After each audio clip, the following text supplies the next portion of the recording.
Good morning everyone. Today I'll be teaching you how to make bachelor chicken curry. So first of all, we are going to need some tomatoes, an onion, chicken, and some spices that I'll be teaching you.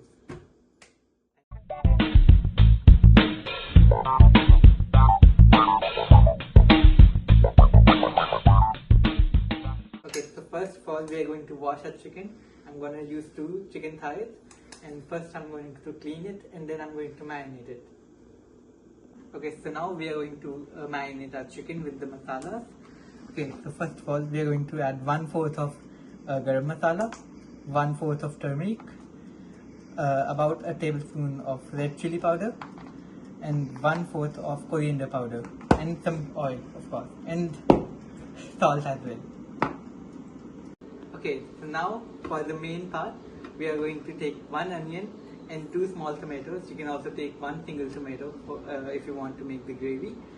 We want the onions fine chopped, and the tomatoes we are going to convert them into a puree. Okay, so for the onions, I'm going to add a little bit of salt in it to make them cook faster.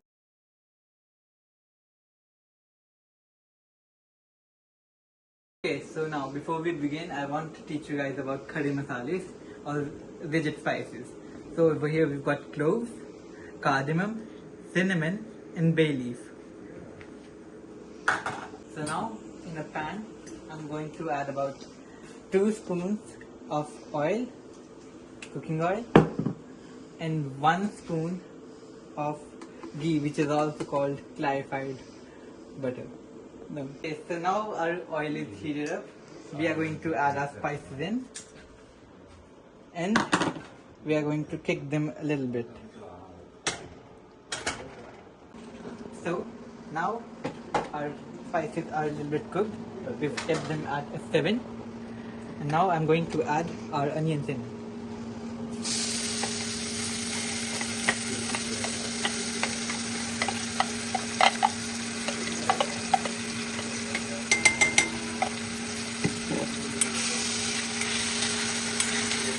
Now remember, we want our onions to be almond brown color, and this is the most important step of our cooking, because if the onions are not cooked properly, it could destroy the taste of our whole sabji.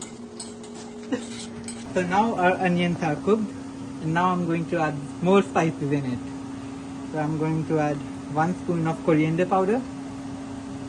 Again, this time a little less, about half spoon of spice, degi mirch, a little bit of garam masala, and a little bit of haldi. Then I'm going to mix it once again. So now I'm going to add tomatoes and mix it up once again. Now I'm going to wait until tomatoes also release their water and they are cooked.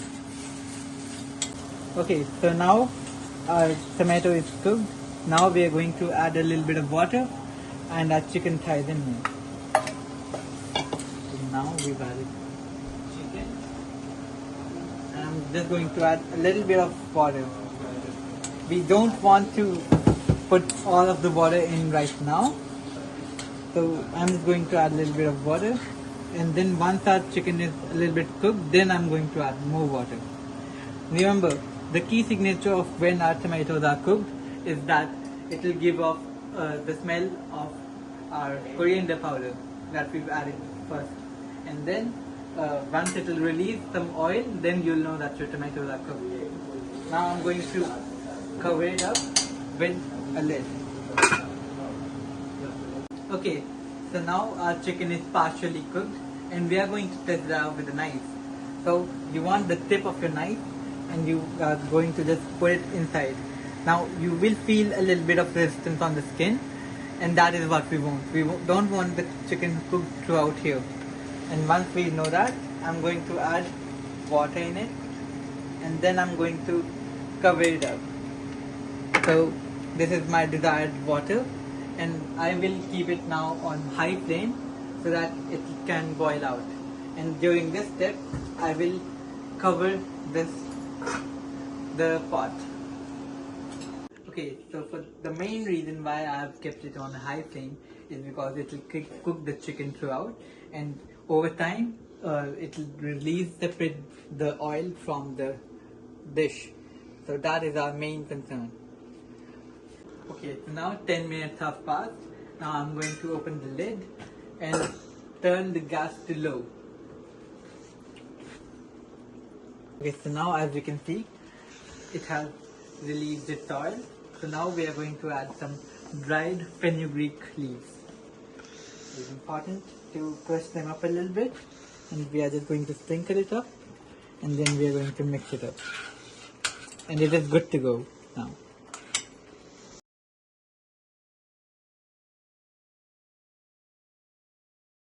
I'm a new soul, I came to this strange world hoping I could learn a bit about how to give and take. But since I came